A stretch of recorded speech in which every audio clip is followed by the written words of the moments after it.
Welcome to the review with Just One More Fix. This is James. With me in this review is Kurt, Lacey, and Greg. Hello. You can find us online at justonemorefix.com or on Twitter at justonemorefix. If you like us, head over to iTunes or to Google Play and give us a rating and a comment. In this episode, we're going to review MASH'd. And now, it's time to get our review fix.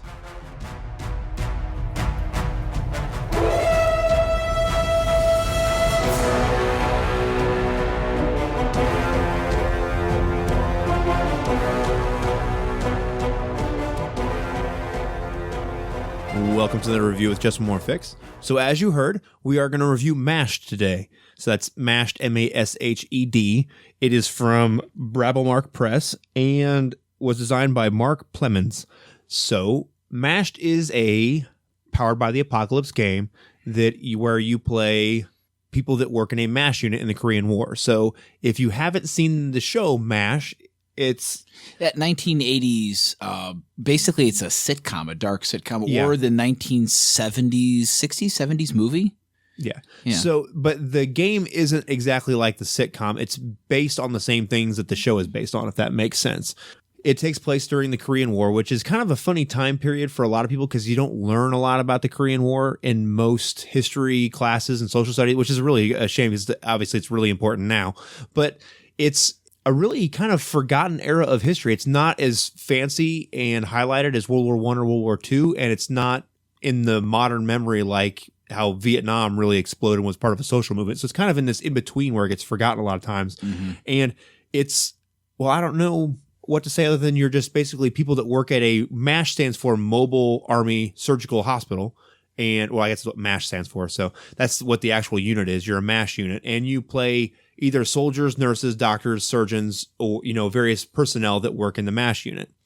And well, what's interesting about this is that it's not a combat game. I mean, you engage in combat, but it's not a combat game. Right. So let's back up and kind of talk about the premise of the game. So you work for the MASH unit, or in the MASH unit rather, and it's not about the Korean War. It's about playing the people that work at the hospital. Now that does include some pilots or some drivers and a guard or a priest, as well as the actual medical staff, paramedics or combat medics, nurses, surgeons, and regular docs, right? Mm-hmm. So let me first spell out, and they address this really, really well in the book, which I guess we'll talk about the book first. So the book itself, also full disclosure, we were asked by the designer of this game, Mark Plemons, to review it for him on our show. So just so you know, he sent us a copy of the PDF and we played it and reviewed it. So just so you guys know, but we're not getting paid to do this. It's, just so it's actually a hobby. Yeah. How about that? Yeah. So, all right. So the PDF is put together pretty well, as well. I would assume the book is. It's laid out pretty well, like most of the Powered by the Apocalypse games are. It's pretty clear. It's 251 pages. And I will say that if you are not familiar with the Korean War, there is a tremendous amount of source material in here that's very well condensed down to give you a good view of how things were at the time period in the 50s when the war happens. Gives you a good example of different time periods that exist in the war when certain events were happening, and it incorporates those into the game. So you don't have to have any real expertise in the Korean War per se to be able to play this game. You just got to, read through the book, and it does also put in there a whole lot of different sources to look at, which are the sources that were the inspiration for the TV show MASH'd. And I think it's important to point out that it's set in the war, but it just as easily could be Vietnam. It could just as easily be Afghanistan in the 1890s. It could just as easily be a lot of different places. I think as long as it's in the modern warfare sense, it could very easily be done. Maybe not Afghanistan in the 1890s, but it could be done in Afghanistan right now. So anything from now up to really through World War I, I feel like this would still work for. So as we address, how hackable it is, I don't think you'd have to make a lot of changes to the sci-fi setting. This is a Firefly port. Oh yeah, easy. But it is very much in the vein of that Korean War. Feel it is very, very true to its inspiration. I might go so far as to say evocative. Mm-hmm. I mean, I grew up watching that particular series. Oh, yeah. My dad was in the Korean War, used to talk about, what it was like in that era and that sort of thing. And I have to tell you right now, it's evocative. Oh, it's good. It does. Of all the historical games that I think I've seen, this one does justice to the time period or the event. Maybe not be the right word, but it's the best one that I can come up with. It really.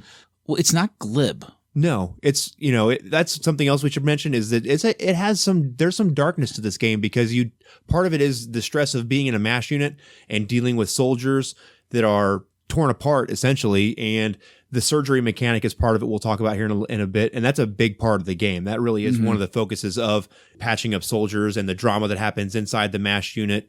And it's the only sort of historical fiction game I've seen using the Apocalypse World system, and it is actually works out for it very well because the Apocalypse World system is very brutal when you're talking about whether or not you fail or succeed, and that works out amazingly well for the setting of a trauma hospital. Right. And so there's a whole lot to this game. So this review might be wandering in a way that we don't in other reviews because there's a lot to this because it's more than just a fictional thing. There's a lot of history that goes along with it. So I feel like we might kind of wander a little bit, but just so everybody knows to kind of bear with us, I guess. I don't know if that makes sense. And it also, I think, bears mentioning that we're sitting in the room with 2 emergency medical personnel. So that might be kind of a thing as well. I think we'll talk. That's something I want to address as we get a little further into the review because there's some things about it that I really, really enjoyed. So the other thing to mention is also the time period, and it does a very good job addressing it in the book. I can't stress how well this is put together and written, that it's the 1950s, and it's a different time. If you want to, you could involve it as much or as little as you want in your game, but you can involve things of sexism, racism. I'm going to be honest. When I first read the character booklets, I was a little salty about the fact that it said, if you're a female, you have to play an angel. It's basically what it says. There's some criteria that you can play the other ones if you do these certain things that are a little bit like, you have to be from a different country, and I'm not going to talk in an accent for the whole night. Some people may do that, but I don't. But, okay, redeeming qualities, there are some really funny and interesting moves that you get to do. So like the angel has a move, for example. Let me find it. The angel is like a nurse. Yes. Yeah. And the move is called I Can Do It. And it lets you take command of a situation where a male is failing.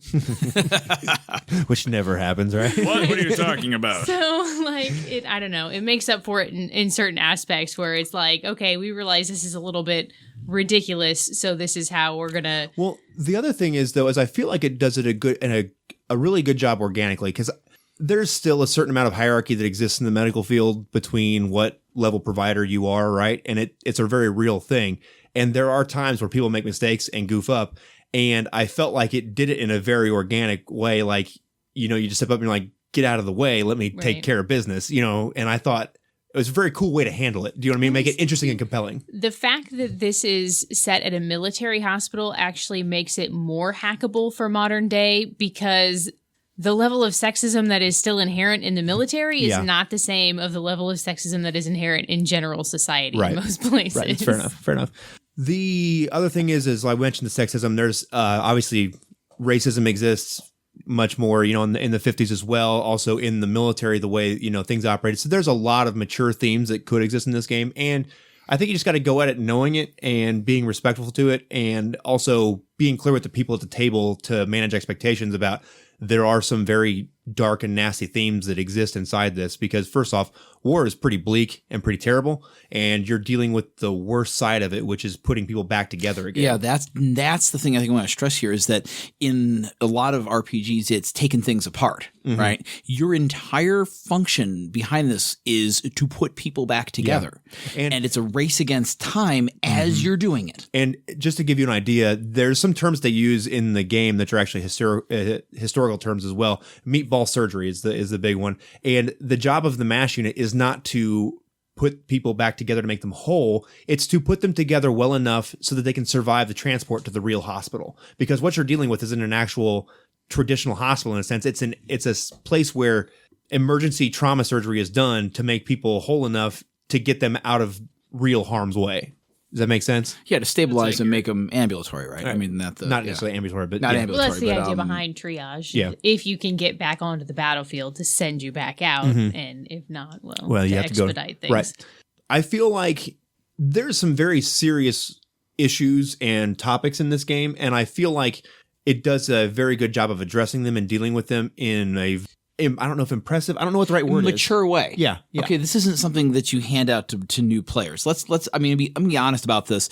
This isn't something you give to a bunch of young people who've never played an RPG before. I've been doing this since probably 86, 87. This is the only thing of this kind I have ever seen. Okay. And not that I'm, I know absolutely everything about everything, but I've been to enough Gen Cons. I've got the internet, and I've never seen anything like this. And it is unique. I will say, when I got the email that asking for us to review this, I said, okay, I'll check it out. Yeah, if it's in our vein of games that we play, we'll review it. Because we only review games that we play. And when I started looking through it, I thought, man, this is it's put together so well. I feel it captures the essence of what it is to work in that kind of a world. Well, even the playbooks are evocative. I've never dealt with a lot of military manuals, but I'm guessing they look a lot like That's this. actually the cover. Yeah. As someone who has dealt with military manuals over the years, yes, this does look remarkably like some of the old ones I've seen. Yeah, so this is the CO is what the game master is called, or the master of ceremonies, depending on which version of Apocalypse World you're in. Yeah. And there's a lot of game aids, obviously, as with all Apocalypse World games.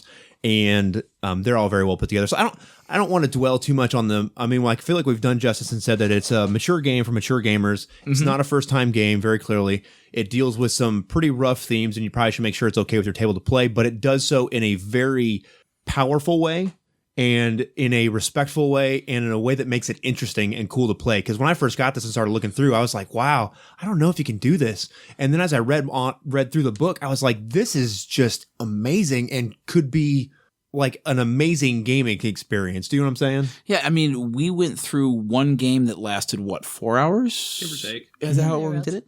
And I have to say that it's not like I can do a one-shot on this and it's good. It's actually not good for a one-shot. I don't think so either. I think it will shine more if you play several sessions. And go ahead. It's good as an episodic game, very similar to Monster Hearts. Mm-hmm. Okay, well, yeah. It makes sense. Yeah. I mean, based on the source material. Episodic is good, but I think it will shine more as the longer the game goes, because it is this thing, you build up stress. So I guess let's Can we talk back a little bit about system? Let's back up. Maybe give us just a 30-second synopsis of Apocalypse World, and then tell us what is system specific about this game. Okay, so Apocalypse World, for those of you that aren't familiar, and if you are, just bear with me. Apocalypse World is a game where you said this basic mechanic is 2d6, and you're going to add one of 4 modifiers, and then this one, the 4 statistics are, what are they? Yeah, there it is. Luck, nerve, skill, and tough. So those are the only 4 things that you have, and there are some additional moves that you have that make modifications, allow you to do certain things, and you're going to roll 2d6 plus one of those 4 statistics. On a 6 or lower, you fail, and the CEO in this case gets to make a hard move against you, which is something bad, like really bad, right? And in a 7 through 9, you succeed, but at a cost. So the GM or the CEO gets to make a soft move, which is something bad.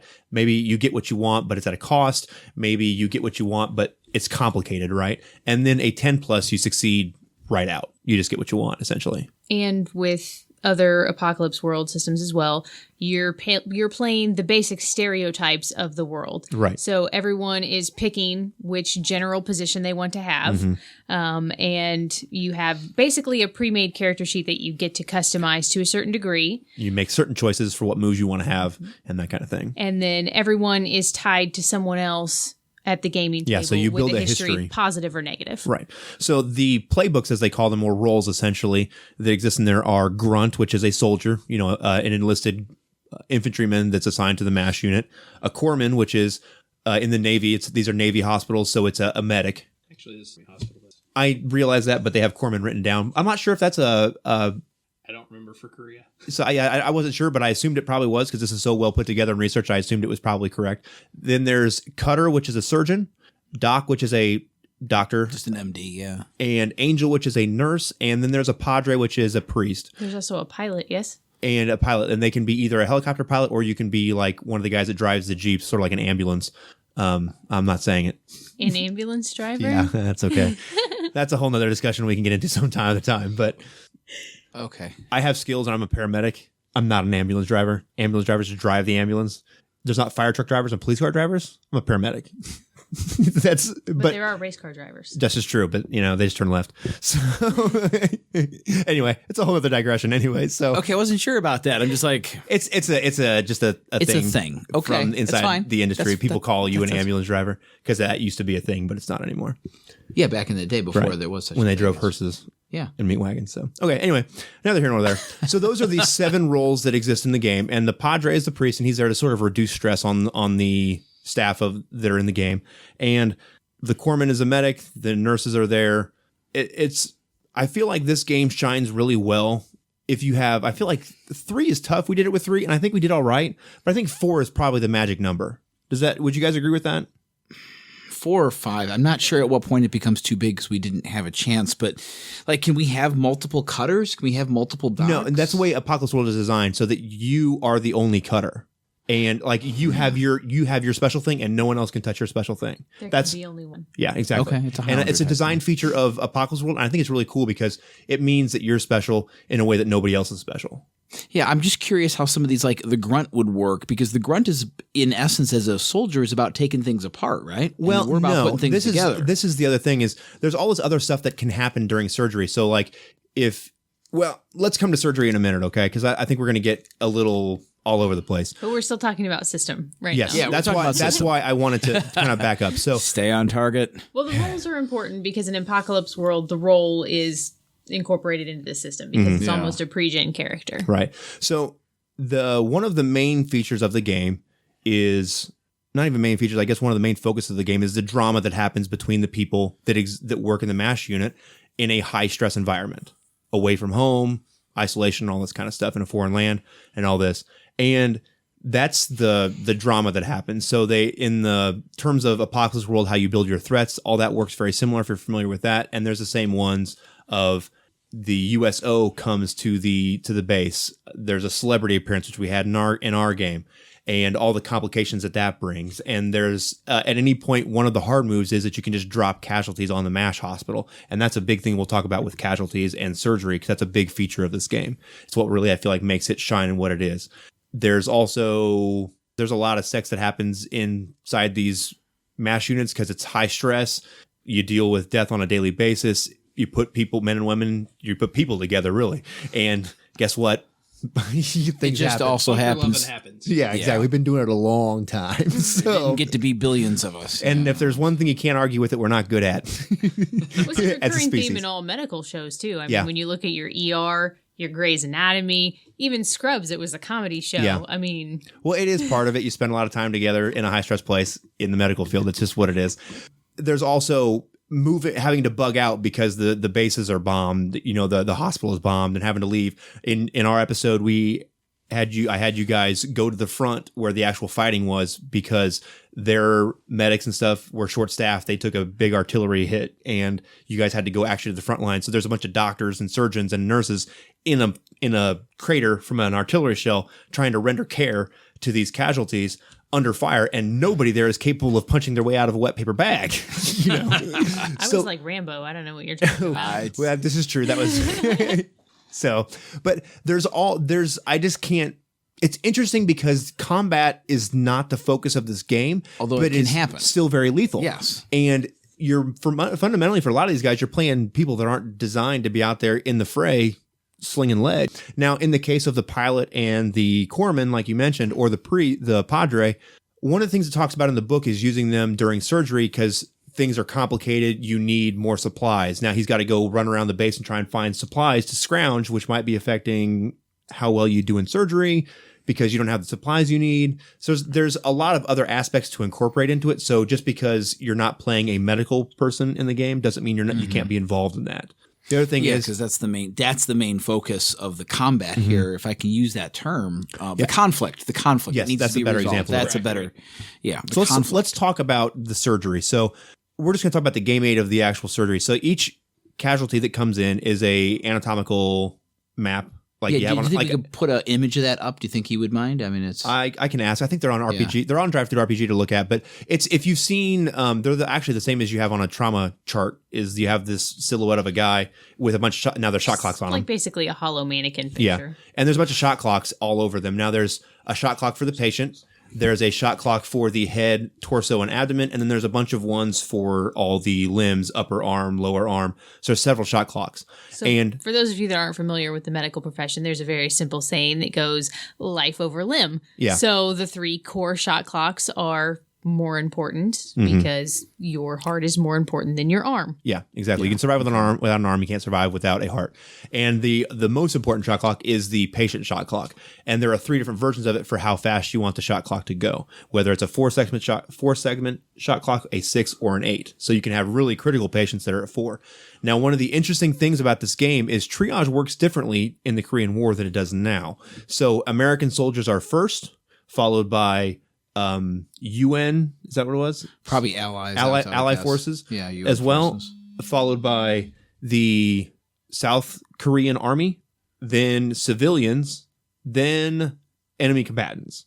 So there's something that we didn't really quite get into because I wanted to stage a really dramatic, hard decision triage thing because I've been through that a little bit, and it's hard to make those decisions.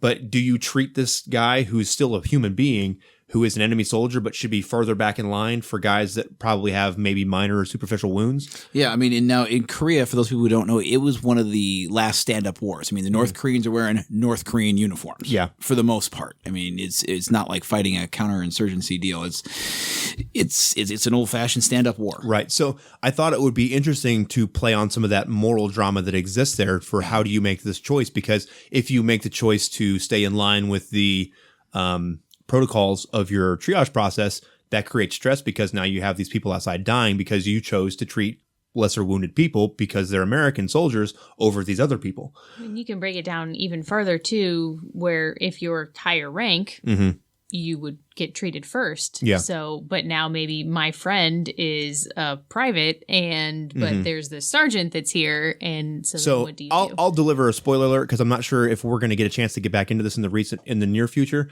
But my plan was, who is the celebrity that came down to see you guys? Betty Page. Betty Page, which is a Pinup. She's a bombshell. Pinup, yeah, exactly. She's a bombshell girl, for lack of a better term. Well, the idea is that she was going to leave. You guys had a party, and there was some drinking involved, for her shame, and she was going to leave the base and go to the front lines to see people because she was drunk, and you're not going to tell me no, and all this kind of stuff.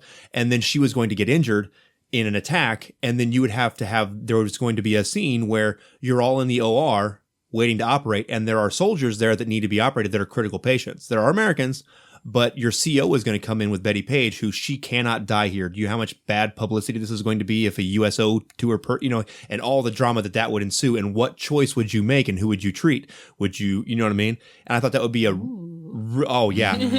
I mean, like his intrigue. Whoever the CO ordered me to treat. That's the beauty of the military. But that's the thing though, is also you guys are docs who, we're not regular army. You're not regular enlisted. It's different. So like you guys are, that's part of the thing is that while you're still part of, the command structure, if you watch MASH, you get a good feel because docs are their own people. And man, well, can you really afford to send a surgeon home, an experienced surgeon, or court-martialman send them to Leavenworth? Can you really afford to do that? So, and I feel like that was a great moment, and I had in my mind of like what, because there could be some drama between the players, and then also the CO is there, and you're gonna do this, and this is how it is, and you're gonna face court-martial. But the CO, like I was kind of had in mind that he couldn't physically do it himself, so it has to be you guys, And I feel like I'll tell you right now, I'm not afraid to kick a CO out of the surgery.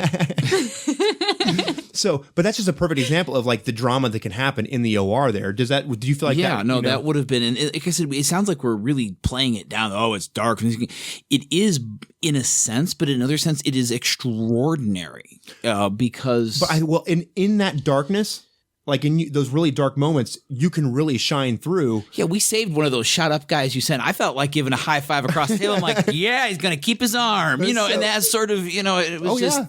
Well, I think let's go back to the actual surgery. So there's all those shot clocks, right? And you have to manage those, and you have to choose: do we try and save this limb? Do we, reduce the damage on it through reducing the shot clock mechanically, or do we worry about just saving his life? And I can't worry about this. And then if you have a bad roll, which happens several times, well, see, that's just it. Master Nightshade. because of the way that the Apocalypse World dice work, they're punishing. So if Greg's the cutter, and he's going to screw up. Statistically, with the number of shot clocks on this thing, he's got to screw up. Right. I'm playing the anesthesiologist now, right? And so that I have a chance to sort of make up for his flub. And if I screw up, the nurse has a chance. Right. And she can just basically roll over all of us. There's a couple of different things where she gets to roll over everything. There's a cascade of events that happen. It doesn't sound exciting when I'm talking about it, but it really was. Did it feel intense when you guys were Did we doing it? lose any patients? It was intense. No, we lost no one. Now, okay. I will admit, I kind of I didn't fudge the numbers. I was all by the book, but I wasn't sure how lethal the surgery could be, and I didn't want to have right out the gate. We lost I some wanted limbs. you to have some feel some success first, so that when Betty Page came in, they're all blown to pieces with the other soldiers that were in pieces as well. That it felt healthy amount of overconfidence. it felt I got you. exactly. I was trying to build that drama. I wanted to save there was a lot of extremities injuries. Yeah. And I wanted to save. I'll be honest. I wanted to save limbs. That was my thing. Is I don't want to have this guy. This isn't the Civil War. Let me ask you this. I was hacking limbs. For every Forrest Gump, you get one Lieutenant Dan. So let me. Well, no, but I was serious. It was like personalized. I'm like, well, this is freaking Civil War. This is 1952. We're not going to be cutting everybody's limbs off here. And well, I guess So- we are. Let me. If you're a civilian doctor, though. You wash your hands sometime. Yeah, that's actually interesting because anyway. So let me ask you this. You said it felt impactful and dramatic in the OR scenes where we're doing surgery, right? Yeah. And something that I don't know if you guys knew or not, but when you guys had failures on your rolls or succeeded at a cost, one of the things that I could do was make the patients outside waiting to get into the OR worse. Yeah, you told us that. So So that there's sounds this, realistic. and It's true. did it feel if you had to describe how those, because hang on, it's not just the surgeon that's involved. I know you mentioned it, but the surgery is designed to be a group activity. Yeah. Did any of you at any point feel like there wasn't something for you to be doing or paying attention to? I think as we got better at it, it felt faster and more flurry, not more of a flurry activity. I felt that as we got better at it, it went faster and it was more exciting. There's a slight learning curve on it. I'll be honest, with those things where you have to do it, I don't know, probably 5 or 6 times rounds before you really get the hang of it. Okay. Yeah. Prior to this, I had no experience with any Powered by the Apocalypse games, and I'd say once you got past that learning curve, it was a fairly smooth transition. Granted, it was still, I guess, high energy might not be the right word. Right. Intense? Yeah. Okay. I feel like it could be very easy to get bogged down in that system and for it to drag on if you were not doing it right. And I think that the best answer to that is actually to have more patience instead of less. I agree. Yeah.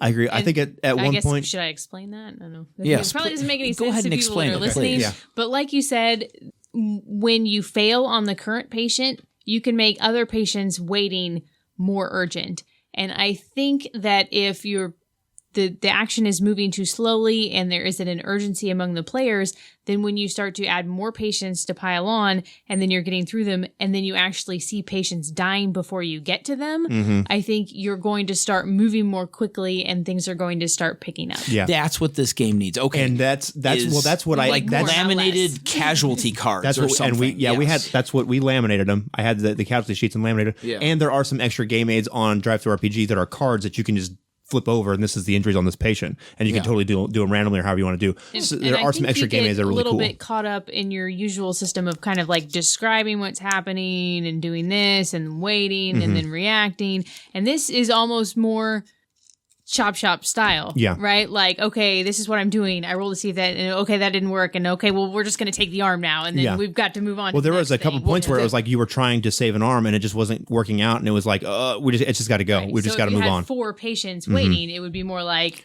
take the arm. Yeah. Which was really great because I was approaching it from the aspect that I'm a civilian doctor. Okay. As a civilian doctor, they'd probably work on that thing because you've probably only got one person on the table at a time until it's done. Right. It's And the that fact frame that of you were mind gonna- shift, because So- now the issue isn't I want to save this patient all their limbs. The patient is the issue is I want to save as many lives as Yes, possible. that's the goal, is to save lives. And so it's- yeah. that's one thing I want to say is if you guys run this game, I will I say hope you do. you need to push the pace of the surgery encounters in the OR because working in an area where you have to make decisions now that are emergencies, that's what makes it intense. Yeah. Because it's only in class we got taught it's only an emergency if you're not prepared. So if you have time to sit and think about it, it's not as intense. But if you have to push the action and make things move quickly, that's what builds that intensity to it. And I think with more time too, like a longer session and more sessions, you're going to see where other people's skills become more relevant along those same lines, because now you're talking about a shortage of supplies. Mm-hmm. So I only have so much morphine, or I only have they call it stock, so much roll gauze, mm-hmm. or whatever. So how am I going to ration our time and our supplies in treating these That's patients? One of the events that can happen is shortage of supplies, which is very interesting. One of the plot points that we had was we were wheeling and dealing and trading so we could get cases of toilet paper. Right. Yeah. I mean, that was a major plot point. Right. So and we nailed that. And that's a great point of there is these moments of absurdity and comedy that exist to make the drama that happens in the OR more impactful. Because you can't, if you do dark, it wears off at a certain point. But if you have these moments where we're desperately trading horses to try and get a case of toilet paper that we were going to secret under our bunks, and that's a major. It sounds so mundane, but it was hilarious. But it's also have the two-ply. But it's also very real. That's actually a real thing, you know. So. All right, I feel like we kind of did justice to talk about the surgery that happens in the OR and all that, and that's the biggest part of the game. And I think you're 100% right when you say that's the conflict of this game. So if in terms of like D&D, you think the conflict of that game is killing monsters and taking their treasure in the dungeon crawl, right? Whereas the conflict is in the OR, and it's very much driven towards that. Mm-hmm. So there's some really good game modes that come along with this. The camp map, they have a map of the camp. They have tent maps and that kind of stuff. It's just really well put together. There's some extra game aids that you can get on DriveThruRPG that include features for the landscape around you, hills, and all this kind of stuff. Casualty cards. So there's some really awesome game aids that are out there that I think would make this game. It stands well on its own, but it would make certain things a little easier, maybe, or just add some extra flair to the game. Yeah, and if you're younger and you've never seen the original MASH movie or the TV series, not that you have to go and binge like 7 seasons? The TV show lasted like 9. It was like twice as long as the war it portrayed. But, go back and check out the original movie. I think the original movie really captures the spirit of what they were trying to do. I went back and I watched season 1. To get a feel for, I wasn't necessarily trying to mine it for plot ideas, but I was looking at the people that were in it and how they kind of portrayed themselves and how they carried themselves and stuff. And there's a lot of easy inspiration there. There is another interesting show on Netflix, if you're not so much into historical war shows, called The Young Doctor's Notebook. And it's got Daniel Radcliffe in it and the gentleman from Mad Men. And there's only 4 episodes in a season, and there's only 2 seasons. So this show is set in an isolated area in the middle of nowhere with a doctor who has no idea what he's doing because he's like brand spanking new out of medical school, 2 nurses, and then like this random other assistant guy. And that is all that they have. And the resources are limited, and it's very much chopping off limbs and treating diseases with what you have available there at that time. And I think that would also be a good source of inspiration for this game. Mm-hmm. Right on. So I think that covers most of the game. Is there anything else specifically mechanically about the game or anything like that you guys want to touch on? No, not actually. I mean, if you're familiar at all with the Apocalypse World system, this will make infinite sense to you. Okay. Honestly, even if you're not familiar with it, it flowed well. Mm-hmm. It's intuitive. Yeah. Right on. So let me go ahead. There is a couple of other subtle differences from the Apocalypse World system that I noticed with this one, in that it kind of sets you up for the ability to do a more long-term meaningful game. So like in this, you are asked at character creation to create dependents that are relying on you and your aid, people that you've left back home. So it does create additional social tie-ins that you can draw on for a longer term game. How could we forget this? Rotation points. The whole point is to go home. That's what I was going to go now. Yeah. So at a certain that's victory. Once you're in country for I believe it's 1 month, you get so many rotation points, and at how many? 20, you get to go to Japan, and at 36, you get to go home. Yeah. So there is some potential for. I feel like you're right. It's better designed for long-term play. The other thing is there's some potential for, if you have your people rotate to Japan for some R&R, that there's some ridiculousness and hilarity can ensue to lighten the mood a little bit. And then I think it will make, when they come back in country to Korea again, that much harder that we just left all these great times that we were having of, running around town and drinking and having fun and doing whatever. And now we're back at the deep end of the pool, so to speak. So is there anything else? I think we covered most of it. Yeah, it's so. Greg, let me ask you this: you're the among us here. You were enlisted. Did you feel like this captured the spirit of the military life, so to speak? In general, yeah. I mean, granted, I wasn't medical. I'm a technician, but yeah. I mean, flavor wise, a lot of it was very familiar. Mm-hmm. I suppose it really depends on who's running the game, how much they really throw in there. Mm-hmm. But the source material, absolutely. I mean, reading through some of this stuff just kind of made me think I was going back and reading some of the other things. Right. Yeah. I agree. I felt like it did, but like I said, I've never been enlisted, so I felt like it. I very clearly, it was easy to tell it did it justice, but I wasn't sure. Getting that feel right is kind of hard sometimes. So. Right on. Well, Lacey, I'm going to ask you, and also I'm going to ask myself because I'm that cool. So, Let me ask you, James. You're an ER nurse. Yes. Did you feel, and I know, let me first ask you this. Did you have a hard time playing the angel because it was a nurse and you are a nurse? Was that fun? Was that not fun? a little too close. I think it's actually a little bit more fun because being a nurse is not necessarily like other jobs, and being an ER nurse is very different than other jobs. Yeah. Okay. So I can't always say and do the things that I would really like to say and do in my everyday professional. And I mean, like, everybody can relate to that to a certain extent, whether Right. you're answering Never had phones one of all those day days. or a Never. teacher or what have you. But it gives you a little more license to kind of play around and have fun and almost sort of just like make a mockery of what you do on a regular day anyway. Right. Okay. I can see that. I agree. I thought it did a really good job of capturing for the layperson what it is to work in an emergency medical capacity. Do you think so? If you don't agree, you'd say so. I mean, I don't know. I think it's probably a little different for me than it is for you. Because, I mean, okay, being a paramedic, you do see a fair amount of minutia that may not need to go to the hospital. right. But not to the same degree that I see Okay. walking off the street. That's fair.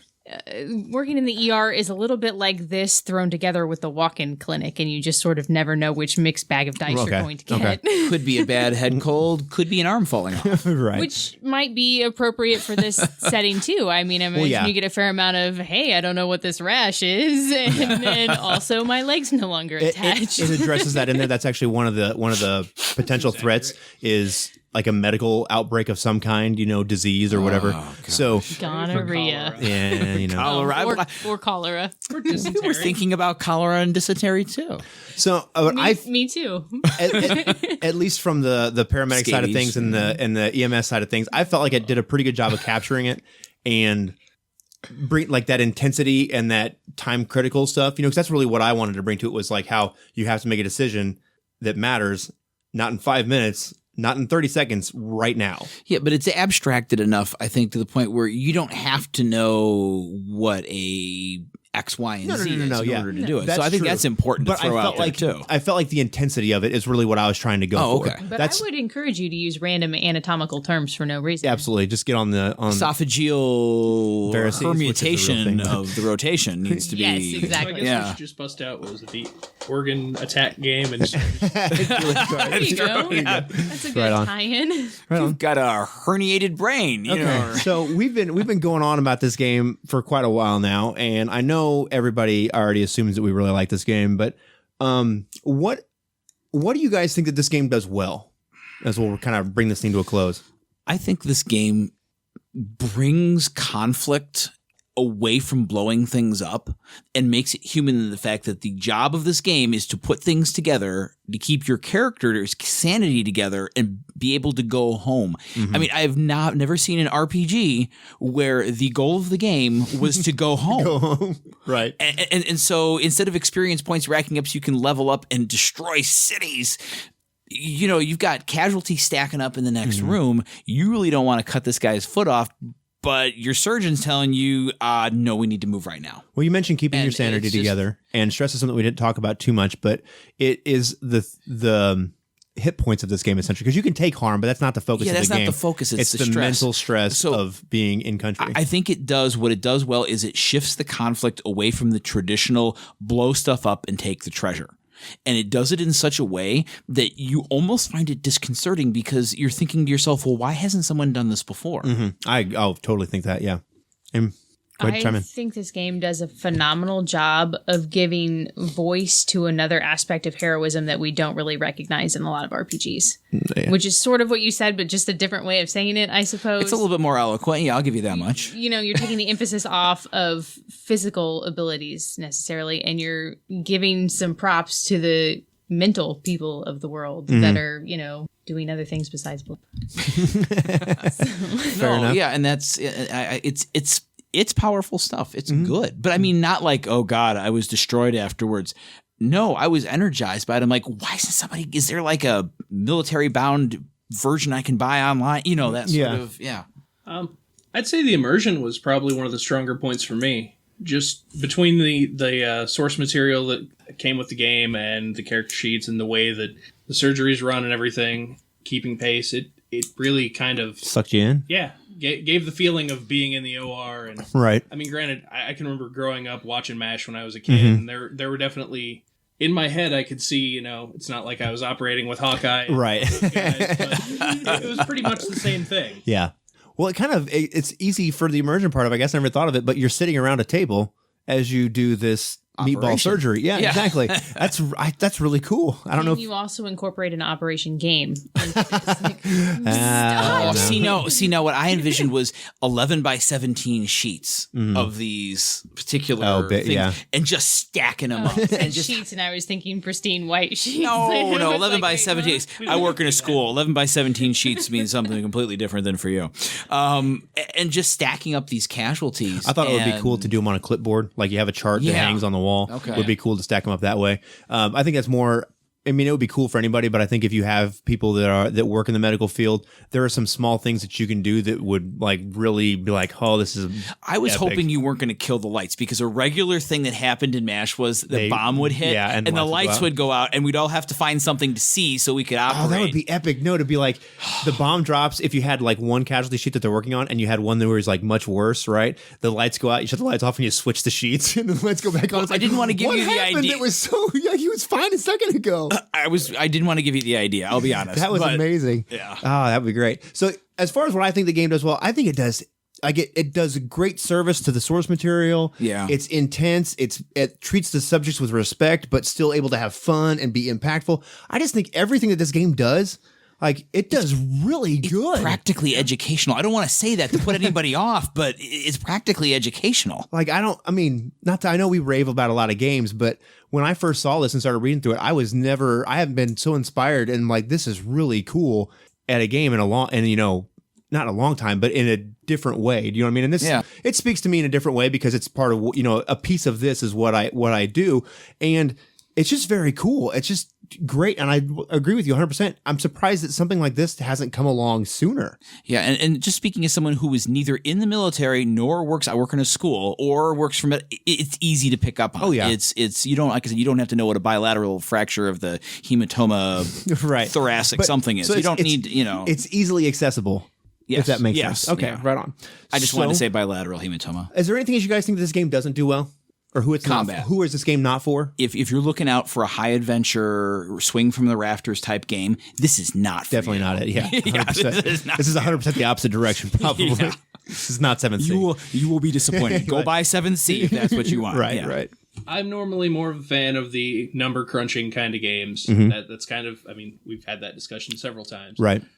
In general, though, even though that's really my wheelhouse, my comfort zone, I'm kind of glad that this was my first foray into the Apocalypse system. Right on, man. Right on. We'll make you a convert. We'll see. It was his first time. It went well. I kind of mentioned my criticism already, but I think that it would be very easy to get bogged down in the surgical system and not keep it moving quickly enough and spend all your time on that, because there does still need to be that social interaction and that camaraderie that you need to capture for it to really be a full game. Yeah, well, and that's something else. And they talk about that. There's a lot of good inspiration and ideas in the book, and they talk specifically about that, about how to make the game a full experience and not just the casualties and that kind of stuff, because that's where the drama comes from, is the difference between the two. So it's a big part, but when you look at like your ER show, like that show ran forever, or even MASH, you see these casualties and it's something that they're overcoming during the show, but that is not what the show is about. No. It's about them overcoming the stress of that situation and forming that group bond. Exactly. That's it, because there are very tight bonds that are formed in those kind of situations, because it's very intense.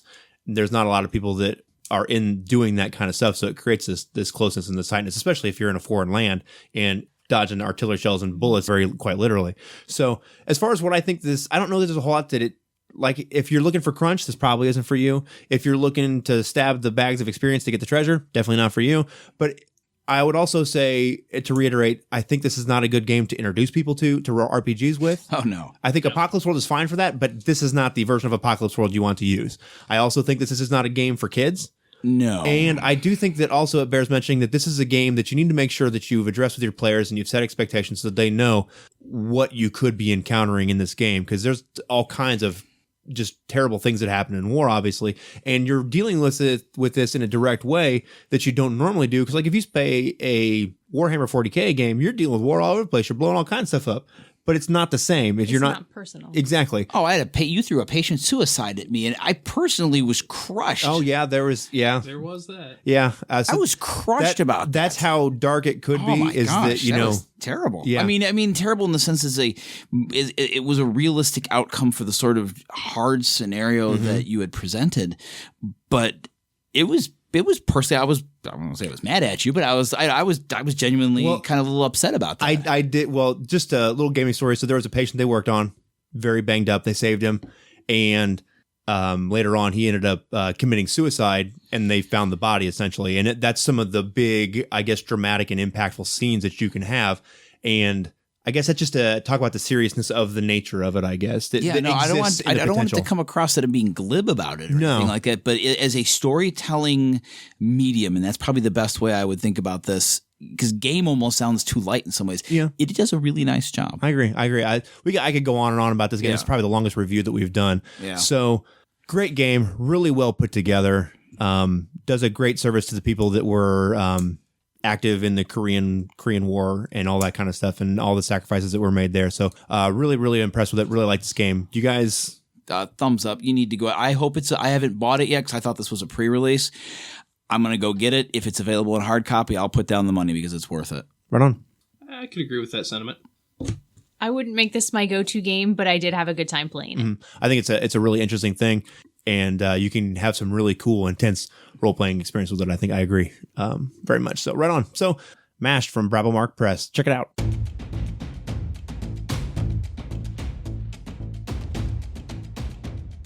Thanks for listening. This has been another episode of Just One More Fix. Music has been provided by Kevin MacLeod. You can find him at incompetech.com. You can find us at justonemorefix.com and follow us on Twitter at JustOneMoreFix.